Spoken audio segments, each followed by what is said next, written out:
ಈ ಕನ್ನಡದಲ್ಲಿ ನಾವೆಲ್ಲ ಎಲ್ಲ ನಟ ನಟಿಯರು ಅಷ್ಟೇ ಎಲ್ಲ ಕಷ್ಟಪಟ್ಟು ಬಂದಿರ್ತೀವಿ. ಈವನ್ ಮಂಜು ಅವ್ರ ಮಗ ಕೂಡ ಆಗ್ಬೋದು, ಕಷ್ಟಪಟ್ಟು ಬಂದಿದ್ದಾರೆ. ನಿಮ್ಗೆ ಯಾವುದು ಬ್ಯಾಕ್ಗ್ರೌಂಡ್ ಇಲ್ದಿರ ಬಂದಿರ್ತೀಯ ಕಣಮ್ಮ. ತುಂಬ ದೊಡ್ಡ ಮಟ್ಟದ್ದು ನಿನಗೆ ಬ್ರೇಕ್ ಸಿಗಲಿ ಲೈಫಲ್ಲಿ. ಆ ದೇವ್ರು ಎಲ್ಲಮ್ಮ ಕಾಪಾಡಲಿ.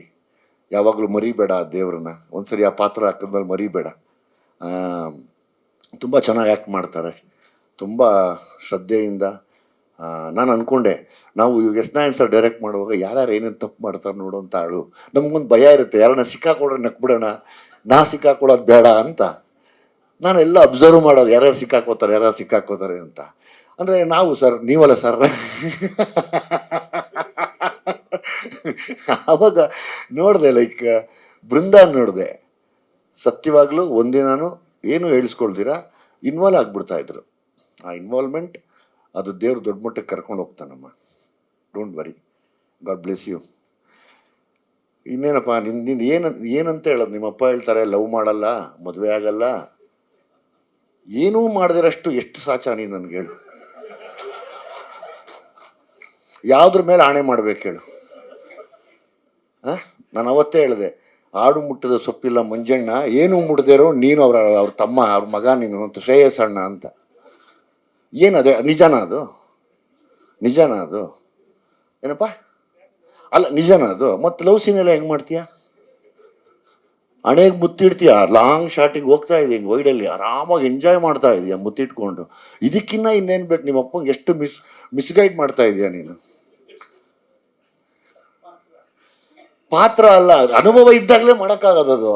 ಇಲ್ಲ ಅವ್ರ ಅಪ್ಪ ಎಷ್ಟು ನನಗೆ ಇವರಿಬ್ಬರು ನೋಡಿದಾಗ ಒಂದೇ ಒಂದು ಸರ್ ಯಾವಾಗಲೂ ಆ ತಂದೆ ಪ್ರೀತಿ ಈ ಮಗನ ಮೇಲೆ, ಈ ಮಗನ ಕೋಪ ತಂದೆ ಮೇಲೆ, ಇವರಿಬ್ಬರು ಕಿತ್ತಾಟದಲ್ಲಿ ಯಾವುದೋ ಒಂದು ಈ ಸಿನಿಮಾನೇ ದೊಡ್ಡ ಹಿಟ್ಟಾಗಲಿ, ಅದಕ್ಕಿಂತ ಇನ್ನೇನು ಬೇಕು?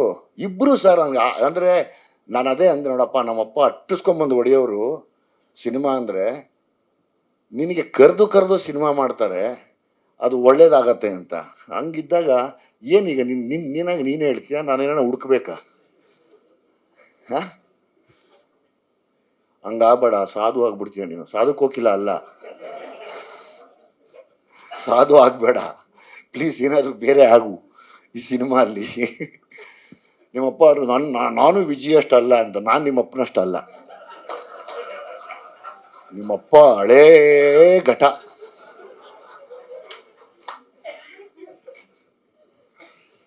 ಆಯ್ತಾ? ನಿಂದು ಹುಡ್ಕೋಣ, ನೀನು ಅಕ್ಕಪಕ್ಕದವ್ರು ಯಾರನ್ನ ವಿಚಾರಿಸ್ತೀನಿ, ಏನಪ್ಪ ಕತೆ ಅಣ್ಣಂದು? ಆಲ್ರೆಡಿ ಗೋಲ್ ಗುಂಬಸ್ ಥರ ಇಷ್ಟುದ್ದ ಅವನೇ, ಏನು ಕತೆ ಅಂತ.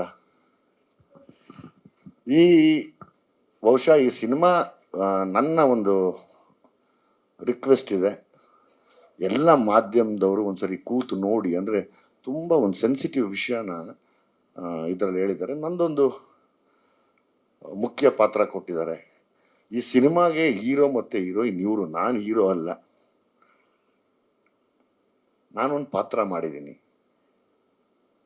ನಾನು ಈ ಸಿನಿಮಾನ ಯಾಕೆ ನೋಡಬೇಕು ಅಂದರೆ, ಸ್ಪೆಷಲಿ ಈಗ ಹೌದು ಸ್ಯಾಟರ್ಡೆ ಸಂಡೇ ನಾವು ಫ್ರೀ ಇದ್ದೀವಿ, ಶುಕ್ರವಾರ ಫ್ರೀ ಇದ್ದೀವಿ, ಸೋಮವಾರ ನಾನು ಫ್ರೀ ಇದ್ದೀನಿ ಅಂದರೆ ಪೇರೆಂಟ್ಸು ನೋಡ್ಬೋದು, ಯೂತ್ಸ್ ನೋಡ್ಬೋದು. ನಿಮ್ಮ ಮನೆಯಲ್ಲಿ ನಿಮ್ಮ ಮನೆ ಹೆಣ್ಮಕ್ಳಾಗ್ಬೋದು, ಸ್ನೇಹಿತರ ಹೆಣ್ಮಕ್ಳಾಗ್ಬೋದು, ಏನೇನು ಮಿಸ್ಗೈಡ್ ಆಗೋಕ್ಕೆ ಸಾಧ್ಯ ಅನ್ನೋದನ್ನು ನೋಡಿ. ನಂದು ಒಂದು ರಿಕ್ವೆಸ್ಟ್ ಇದೆ ಅಣ್ಣ, ಎಲ್ಲದಕ್ಕೂ ಒಂದೊಂದು ಸೆಕ್ಯೂರಿಟಿ ಅನ್ನೋದಿದೆ. ಈ ಬಿಲೋ 18 ಮಕ್ಕಳಿಗೆ, ಗಂಡು ಮತ್ತು ಹೆಣ್ಮಕ್ಳಿಗೆ ಪೇರೆಂಟ್ಸ್ಗೆ ಒಂದು ಲೈಸೆನ್ಸ್ ಕೊಡಬೇಕು, ಅವ್ರ ಫೋನಲ್ಲಿ ಏನು ನಡೀತಿದೆ ಅದನ್ನು ನೋಡೋದಕ್ಕೆ. ನನ್ನ ಅನಿಸಿಕೆ ಅನಿಸಿದ್ದು ಅಂದರೆ, ಬಿಲೋ 18 ಆದಮೇಲೆ ಅವರೇ ಕಾನೂನು ಪ್ರಕಾರ ನೀನು ಯಾರು ಅಂತಾರೆ. ಇವತ್ತು ಸರ್ಟಿಫಿಕೇಟ್ ತೋರಿಸ್ಬೇಕು ನಿಮ್ಮಪ್ಪ ಅಂತ, ಆವಾಗ ಕರೆಕ್ಟು ಅಂತಾರೆ. ಇಲ್ಲ ಅಂದರೆ ಬಿಲೋ 18 ನಮ್ಮ ಹಿಡಿತದಲ್ಲಿದ್ದಾಗ, ಈ ಸಿನಿಮಾ ನಾನು ಅಭಿನಯ ಮಾಡಿದ್ಮೇಲೆ ನನಗೆ ಮಾಡ್ತಾ ನನಗೊಂದು ಅನುಭವ ಆಗಿದ್ದು, 18 ವರ್ಷದ ಒಳಪಟ್ಟಿನ ಈ ಒಳಪಟ್ಟವ್ರಿಗೆ ಪೇರೆಂಟಲ್ ಗೈಡೆನ್ಸ್ ಅಂತ ಮಾನ್ಯ ಪೊಲೀಸ್ ಆಯುಕ್ತರಾಗ್ಬೋದು, ಹೋಮ್ ಮಿನಿಸ್ಟರ್ ಆಗ್ಬೋದು, ಅಥವಾ ಪೊಲೀಸ್ ಕಮಿಷನರ್ ಆಗ್ಬೋದು, ಯೋಚನೆ ಮಾಡಿ ಕೊಟ್ಟರೆ ಒಂದು ಸ್ವಲ್ಪ ಈ ಮಕ್ಕಳಿಂದ ಕ್ರೈಮ್ ಆಗೋದಾಗಲಿ, ಮಕ್ಕಳು ಮಿಸ್ಗೈಡ್ ಆಗೋದಾಗಲಿ, ಅಥವಾ ಮಕ್ಕಳಿಗೆ ಅನ್ಯಾಯ ಆಗೋದಾಗಲಿ ಅದೆಲ್ಲ ತಪ್ಪುತ್ತೆ ಅನ್ನೋ ನನ್ನೊಂದು ಆಸೆ ಇದೆ. ಅದನ್ನು ಎಸ್ ನಾರಾಯಣ್ ಸರ್ ವೇದಿಕೆ ಮೇಲೆ ಬಂದ ಮೇಲೆ ಹೇಳಬೇಕು. ನಾನು ಪಾತ್ರ ಮಾಡ್ತಾ ಅನುಭವ ಆಗಿದ್ದು, ನಾನೇನು ನನಗೆ ಕೊಟ್ಟಂಥ ಪಾತ್ರ ಮಾಡ್ತಿದ್ದೆ, ಈ ಹೀರೋ ಮತ್ತು ಹೀರೋಯಿನ್ಗೆ ಜೊತೆಯಲ್ಲಿ ನಿಂತಿದ್ದೆ ಹಿಂಸೆ ಕೊಟ್ಕೊಂಡು. ಅದರಲ್ಲಿ ನನಗನ್ಸಿದ್ದು, ಯಾಕಂದರೆ ಇವತ್ತು ಸರ್ಕಾರ ಅಥವಾ ನಾವು ಬೇರೆ ದೇಶಗಳಿಗೆ ಹೋಲಿಸ್ಕೊಂಡ್ರೆ ಬಹುಶಃ ಮ್ಯಾಕ್ಸಿಮಮ್ ನಾವು ಫೋನ್ನ ಟೆಕ್ನಾಲಜಿ ಮಾತ್ರ ಯೂಸ್ ಮಾಡ್ತಾ ಇದ್ದೀವಿ. ತುಂಬ ಅಚ್ಚುಕಟ್ಟಾಗಿ ಚಾಚು ಬಿಡದೆ, ಇನ್ಕ್ಲೂಡಿಂಗ್ ಬಾತ್ರೂಮಿಂದ ಹಿಡಿದು ಕಿಚನ್ವರೆಗೂ ಬಿಡೋದೇ ಇಲ್ಲ. ಆದರೆ ಅದಕ್ಕೊಂದು ಪೇರೆಂಟಲ್ ಗೈಡೆನ್ಸ್ ಅಂತ ಸರ್ಕಾರ ಕೊಟ್ಟರೆ ಕ್ರೈಮ್ ತಡಿಬೋದು ಮತ್ತು ಅನ್ಯಾಯ ಆಗೋದು ತಡಿಬೋದು ಅಂತ ನಾನು ಈ ಸಿನಿಮಾ ಮೂಲಕ ಕೇಳ್ಕೊತೀನಿ ಎಲ್ಲ ಇವ್ರಿಗೂ. ಸೊ ಹಂಗಾಗಿ